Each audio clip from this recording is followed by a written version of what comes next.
amigos, ¿cómo están ustedes en esta mañana, miércoles 9 de marzo? Y le hemos estado invitando en días anteriores.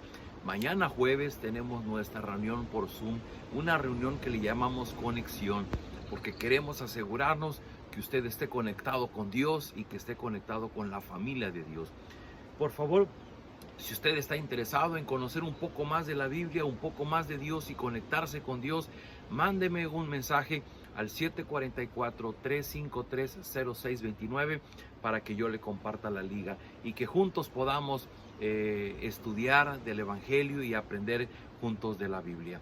El pasaje que nos toca es Lucas 20 y es una continuación a lo que vimos el día de ayer.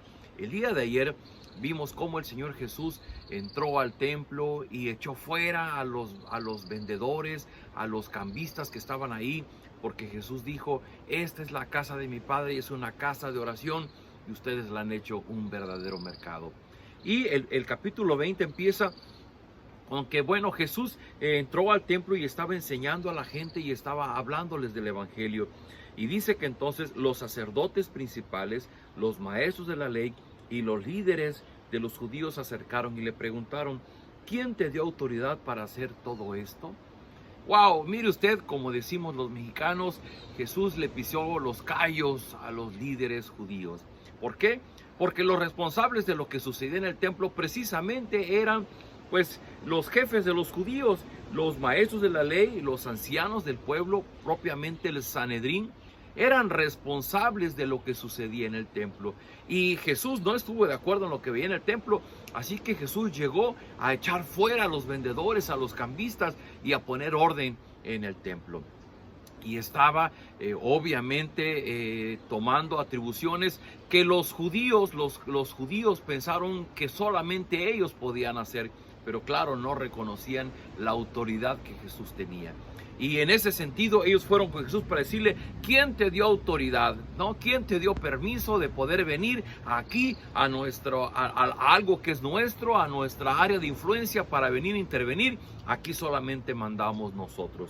Y Jesús les dijo: pues yo también les voy a preguntar algo. ¿Quién le dio autoridad a Juan el Bautista para bautizar? ¿Dios o alguna otra persona? Mire de qué manera tan sencilla el Señor Jesús los va a poner en su lugar. A ver, díganme ustedes, ¿quién le dio autoridad a Juan el Bautista para bautizar? ¿Dios o alguna otra persona? Y es que el mismo Juan el Bautista había venido diciendo: he aquí el Cordero de Dios. Había bautizado al Señor Jesucristo. Juan el Bautista era un testigo de quién era Jesús, aquel Mesías prometido que estaba cumpliéndose la profecía en la persona del Señor Jesús. Dice: ellos empezaron a discutir y se decían unos a otros: si contestamos que fue Dios el que le dio autoridad a Juan, Jesús nos preguntará por qué no le creímos. Y si decimos que fue un ser humano, la gente nos matará a pedradas, porque creen que Juan era un profeta enviado por Dios. Y entonces respondieron: no sabemos quién le dio autoridad. Y Jesús les dijo: pues yo tampoco les diré quién me da autoridad para hacer esto. Qué manera del Señor Jesús de contestar a la necedad de estos hombres. Pero déjenme resaltar, no eran cualquier persona, no eran cualquier individuo, eran los jefes religiosos y los jefes del pueblo judío quienes se convirtieron en los contrarios, se convirtieron en los enemigos del Señor Jesús. Esto es algo increíble, es algo inaudito, porque pues se entendería que en una nación tendrían que reconocer a aquel que venía de parte de quien era el dueño del pueblo israelita, Dios mismo.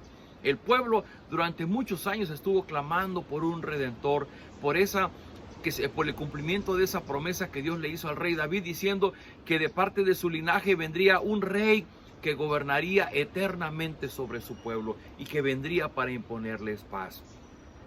Y ahora que se estaba cumpliendo, los mismos maestros de la ley, los estudiosos de la ley, no podían comprender que era Él, Jesús, hecho carne, quien había venido para cumplir esa profecía. Queridos amigos, a nosotros nos puede pasar igual, que podamos vivir engañados, que nuestros ojos estén cegados a la realidad de la Escritura.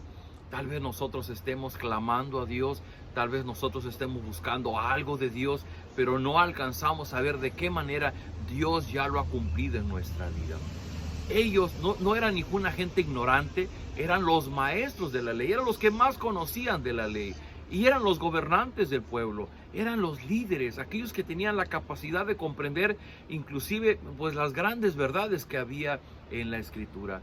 Pero sus ojos estaban velados y ellos no podían comprender de dónde venía la autoridad que ejercía el Señor Jesucristo. El día de mañana vamos a ver otra vez una parábola, una historia que Jesús narra para poner en su lugar a estos señores, a estos líderes del pueblo judío. Pero mientras nosotros podemos meditar en este error que ellos cometieron y que Dios nos libre a nosotros de poder estar en alguna situación similar, en la situación en donde ignorando, en donde con una falta de conocimiento, una falta de comprensión, Dios nos esté hablando a través de la Escritura, pero nosotros estemos cerrados, estemos cegados, estemos en la necedad de querer que las cosas sean de una manera distinta a como Dios las ha planeado.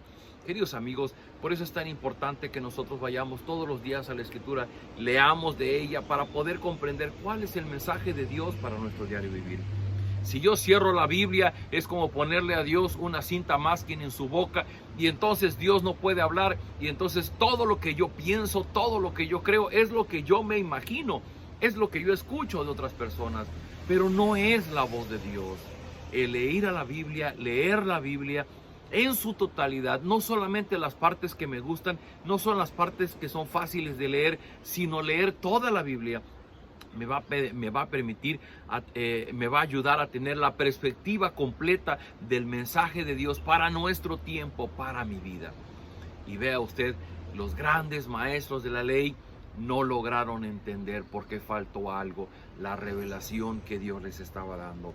Así es que, ¿por qué no oramos usted y yo y le pedimos a Dios que nos dé ese corazón sencillo, ese corazón humilde, que nos ayude para que cuando leamos la Biblia podamos comprenderla, podamos salir de tantas creencias equivocadas que hoy día tenemos respecto de Jesús, respecto de la Biblia, respecto de Dios mismo?